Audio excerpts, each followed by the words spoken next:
Live from Radio Row in Minnesota, it's Levack and Goss on 104.5 The Team. Getting ready for Bellator 194. Joining us right now is Matt Mitrione. We had a great conversation with you last time where, you know, you had been in the Ultimate Fighter house and you were portrayed as or portrayed yourself as even the villain of the show. What do you do when you're fighting, you know, big country Roy Nelson? How do you get under that guy's skin? Is it possible? You know, honestly, man, I think that I think Roy's just kind of one of those guys you don't really – there's no reason to. He's you know, what Roy says per Roy is the Bible, and I don't think anything can penetrate that. He's a rather impermeable defense when it comes down to stuff like that. So just kind of let him be. He tries to say a couple things here and there, but, you know, really it's more like you use it as some artificial billboard material, and that's about it. When I think about Big Country Nelson, I know this was years ago, but always the first thing that pops in my head is that Ultimate Fighter season where he fought the late Kimbo Slice, and he just kind of like laid on him. Have you been battling that? Like, if you have like beds laying on you and like trying to do that in training? Because I feel like that's what he's going to do to you, man. I don't know. So that's a very, actually, joking aside, that's actually a very astute assessment. Right, like Roy's, he's a black belt in jiu-jitsu, been a black belt forever, but he does not pursue the submission game really whatsoever. He's mostly a position, sit heavy on your legs, stay there, try to get you pregnant, do a little bit of ground and pound, you know, to slow you down, and that's really about it. He's not very fleet of foot. He's not very mobile. He's got a rather non-existent left hand as far as the jab goes. He's got a really big right hand, overhand right, and an uppercut that comes from the right-hand side as well. And that's who Roy is. Like, you know, like you might get – he's getting older now and he's taking a hell of a shot. You know, for a while got slept pretty bad by Mark Hunt with an uppercut. And, you know, and since then he's been kind of like a lot more like wall install. He'll try to throw out an overhand right, try to duck into a single or a double, get you against the wall, get you pregnant there, or take you down and lay on top of you. So for me, it's just you move around, man. You know what to expect from him. It's kind of fighting Roy is kind of like an IQ test, right? Like if you're a dumbass enough to stand in front of him and eat his overhand right or his uppercut and just trade off with him and brawl, then that's your fault. Then you're an idiot. Right. If you fight like Stipe, right? Like throw jabs, you move around a little bit, he doesn't move much. He's kind of like a rock'em sock'em robot. So you have to be in better cardio shape than what he's going to be because you have to do the movement on him. But with that being said, he's going to absorb almost all the blows if you can stay on your bike and move around a little bit. And that's why I say it's more like an IQ test. Matt Mitrione getting ready for Bellator 194, where he will fight Big Country Roy Nelson and try not to get pregnant. You already got one kid here. You don't need more. I know, for real. Had a vasectomy and it's still never knows. It might not happen. You never know. So, ladies, I'm free if you want to talk. Call the studio. We'll get your info, 518-476-1045. Hey, man, we'll do whatever you need, man. Bachelor number one. So this is going to be Friday, February 16th at Mohegan Sun, so not far from the Cap region as well. What do you see right now? Is the UFC finally vulnerable? Like Bellator, I look at your card that you're on, and it's names. Like, you've got real names where you brought up Stipe. He's not getting any kind of real popularity for some reason. All right, so it's a really fascinating, like, time in the sport of mixed martial arts where, yes, there's a chink in the armor, right? But in the UFC.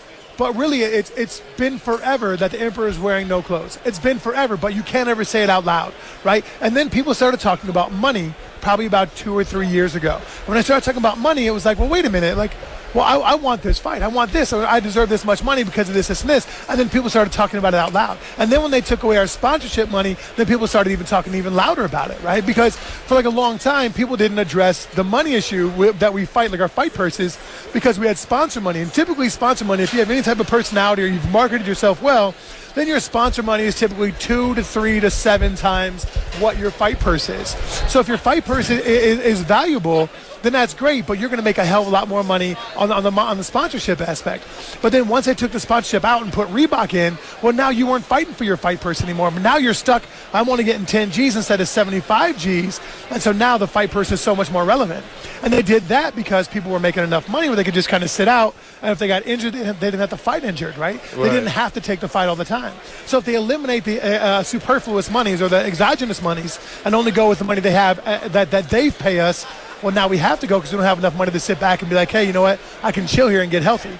That's what happens. And now, like for example, Bellator and UFC just went head-to-head like last weekend or the weekend before, right? Like Bellator 192, where they had a handful of fights and Chael and Rampage fought each other. Yeah. And then the UFC had Stipe and the 205 champion, Cormier, right? Well, the UFC card overall, I saw a bunch of people online that I creep. I totally lurk. I don't know. I usually post anything. But a lot of people online were like, you know what, this is going to be the first time that I'm willingly going to watch Bellator over the UFC, because the UFC only has two names, which are the co-main and the main event. But the Bellator card there it is stacked from top to bottom. Right. So now, like, then when it came down to the time, like, for the main events, then people just watched both of them. Like, they put two TVs on, or they streamed one. But for a long time, it would never be that way. Bellator didn't have the name or the draw power, and nowadays they're really starting to pull it out. And I think that's a fascinating spot now. And on top of that, the valuation for the UFC dropped like $1.2 billion from when they bought it. So they bought it for like 4.2, and the last time it got evaluated, from what I understand, it dropped down to $3 billion. And they lost Conor, they lost Ronda, John Jones can't get right.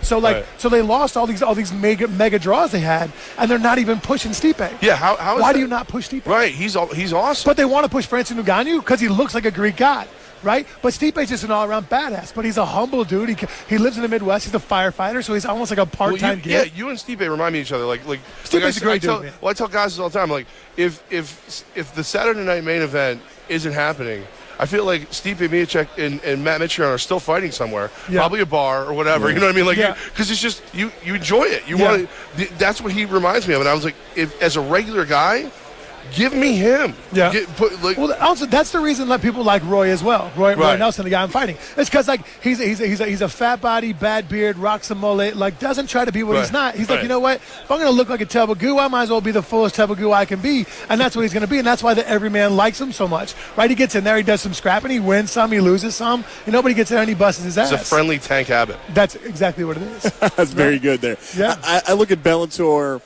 In that card, by the way, you brought up, I'm actually kicking myself. My friends were telling me, why did you not watch the Bellator card over the UFC card? I thought the Cormier thing overall and Stipe, the fights were okay. Like, I was expecting a lot more, but so I probably should have went with Bellator. Now, I think back the last time you and I talked was back in February, right after Radio Row. There was something that happened with your fight in February, and then it got moved. What exactly went down? That's what so I'm neurotic, right? I'm completely, absolutely insane. I'm the son of a psychiatrist, so I overthink everything. So coming out here, last year I did it down in Houston, and it was like a situation very similar. Like in 2 weeks, something like that, I'm going to have a fight, which I was supposed to fight Fedor. Well, this one I have a fight in 2 weeks, and I was supposed to fight Roy, but when on the day I was supposed to go out there, I got hit with kidney stones. Right. And they were brutal, brutal. So bad I was in the hospital at 3 o'clock in the afternoon trying to fight 3 hours later, and they were like, dude, you still haven't passed your stone. You're holding 7 liters of water. There's no way we can have you fight. So they canceled. They scrapped the fight. And that's what it was. So coming back out here 2 weeks before a fight again, I was like, dude, if I get hit with another damn bout of kidney stones, like, it was brutal. They went through my pee hole and pulled out 27, but I'll say 24 stones out of my right kidney alone. Dude, it was brutal. Then they had to put this stent, like a 26-centimeter stent from my pee hole up to my kidney to help it drain out. And then I had to pull it out on my own. Dude, it was brutal. He was listening to me, little creep. He was, cause I was in the bathroom, and I had my girlfriend was there, and I was like, baby's like, I can't do this. Like, I was gonna, cause like there's a string, like surgical, like stitching, you know, at the end of this tube. And I tried to pull it, and like not to be remarkably graphic, but like I could feel it all through my body, like everywhere I could feel it, like brutal. And I was like, dude, I can't do it. So I was going to tie it to the toilet paper roll holder and just pull my hips back and try to yank it out. So it was brutal. Hey, and so I called her and I was like, babe, I can't do it. I'm trying so hard, but I can't do it. I need you to help out. So she started to pull, and it got about an inch out. You know, it's about 2.5 centimeters out. And I was like, stop! I can't do it. And I was like moaning, like, oh God, you know. And he's like, he was like listening outside of the window. Your son's laughing at you right now, dude, like little jerk. So he was listening to me, and then so finally, like, my doctor called about an hour later, and she's like, hey, did you get it all the way out? And I was like, no, man, I got an inch or so away. And she's like, dude, you're going to become totally incompetent. Or and not incompetent. What's that? Whatever. Yeah. And you're going to pee everywhere, dude. So you better get this thing out. So I went, I turned the bathtub on as hot as it could possibly go so I could be distracted, put my feet up on the wall like I was in labor, and I was like, baby, just go. No. Just go, dude. Brutal, man. Matt Mitrione, he only fears kidney stones. Really, I really do. Looking forward to the fight. Love when you fight. And this is like, it's the Bellator MMA, the World Grand Prix. So this is a bunch of events all in one coming through, right? Yeah, but it's not. It's kind of a little bit of a misnomer. It's not really all in one. See, like an old school Pride Grand Prix, they would do like the first and second round in the same night of the same weekend, and then like a month later, 2 months later, they would do the championship. This one here, it's spread out over an entire year, and also it's not really necessarily a heavyweight Grand Prix. It's kind of like a super fight Grand Prix, and I think it's even cooler that way. Because a lot of times places say, like, oh, well, this 205er is better than this heavyweight. Like John Jones is better than Stipe, or Daniel Cormier is better than Francis Ngannou, or whatever the hell they want to put that together, you know? Well, this is actually 3 light heavyweights and a bloated middleweight, as in Chael Sonnen, versus 4 actual heavyweights. So this is actually kind of like a super fight. Like, let's actually see what's going on. Let's see if King Mo or Bader are actually the baddest dudes on the planet per Bellator. And I think that's pretty exciting. Love it. All right, so your fight coming up, 194, Roy Nelson, February 16th, Mohegan Sun. Kidney stones prevailing. That's right. All right. It's going to be on the brand new Paramount Network, which used to be Spike 9 o'clock. So regular TV. Yes, sir. That's the other thing Bellator's doing that I love, like, because I get to see, like, my friends pay for the thing. I'll go out to Hooters or whatever and watch it. Yeah. Don't go to Hooters. And I'll go see it, but.